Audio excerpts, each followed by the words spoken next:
யோவான் 15:16. நீங்கள் என்னை தெரிந்து கொள்ளவில்லை, நான் உங்களை தெரிந்து கொண்டேன். நீங்கள் என் நாமத்தினாலே பிதாவை கேட்டுக்கொள்வது எதுவோ அதை அவர் உங்களுக்கு கொடுக்கத்தக்கதாக நீங்கள் போய் கனி கொடுக்கும்படிக்கும் உங்கள் கனி நிலைத்திருக்கும்படிக்கும் நான் உங்களை ஏற்படுத்தினேன். நீங்கள் போய் கனி கொடுக்கும்படிக்கு நான் உங்களை ஏற்படுத்தினேன். தேவன் நம்மை கொடுக்கும்படியாக ஏற்படுத்தி இருக்கிறார். கொடுக்கிறவர்கள். ஐ அப்பாயிண்டட் யூ என்றதான வார்த்தைக்கு இன்னொரு மொழியில் சொல்லப்பட்டிருக்கு, ஐ ஹவ் பிளான்டட் யூ. நான் உங்களை நட்டு இருக்கிறேன், விதைத்திருக்கிறேன், நீங்கள் கொடுக்கும்படியாக. தேவன் தம்முடைய சாயலாக மனுஷனை சிருஷ்டித்தார் என்று ஆதியாகமத்தில் வாசிக்கிறோம்.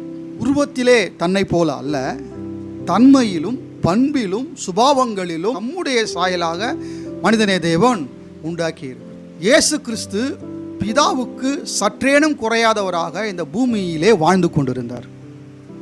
இயேசு கிறிஸ்துவை பார்த்து கேட்டாங்க, பிதாவை எங்களுக்கு காண்பியும், அது எங்களுக்கு போதும். இயேசு சொன்னார், என்னை கண்டவன் பிதாவை கண்டான். பிதா எப்படி இருப்பார் என்பதற்கு, அவருடைய பண்பு, அவருடைய சுபாவங்கள் எப்படி இருக்கும் என்பதற்கு அடையாளமாக குமாரன் இந்த உலகத்திலே வாழ்ந்து கொண்டிருந்தார். ஆதாமை உண்டாக்கின போது, முதல் மனிதனை உண்டாக்கின போது குமாரனை போல உண்டாக்கியிருந்தார். படைப்பிலே மனிதன் தேவனுடைய குமாரனாக இருக்கின்றான். தேவன் தனக்கு அடிமையை உண்டாக்கவில்லை, தேவன் தனக்கு வேலைக்காரனை உண்டாக்கவில்லை, தேவன் தனக்கு பக்தர்களை உண்டாக்கவில்லை, தேவன் தனக்கு மகனை உண்டாக்கினார். தேவனுக்கு பிள்ளைகள் வேணும்.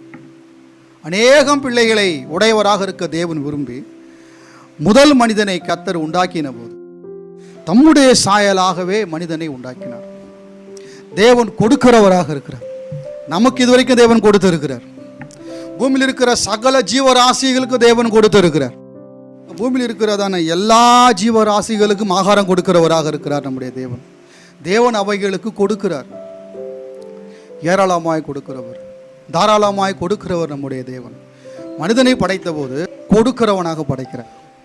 மனிதனுக்குள்ள பாவம் என்கிற பிரச்சனை வந்தவுடனே கொடுக்கிற மனிதன் வாங்குகிற மனிதனாக மாறி போனான். சாபம் மனிதனை வாங்குகிறவனாக ஆக்கிவிட்டது. கடன் வாங்குகிறவனாக மாறி போனான். ஆசீர்வாதம் என்ன? கடன் கொடுப்பாய், கடன் வாங்காதிருப்பாய். சாபம் என்ன? கடன் வாங்குவாய். இது சாபம். எனவே தான் தேவன் தன்னுடைய பிள்ளைகளை ஆசீர்வதிக்கிறார். கொடுக்கிறவர்கள்.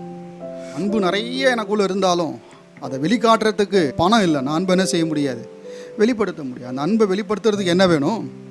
ஒரு கொடுக்கக்கூடியதான ஆற்றல் நமக்குள்ள இருக்கும்.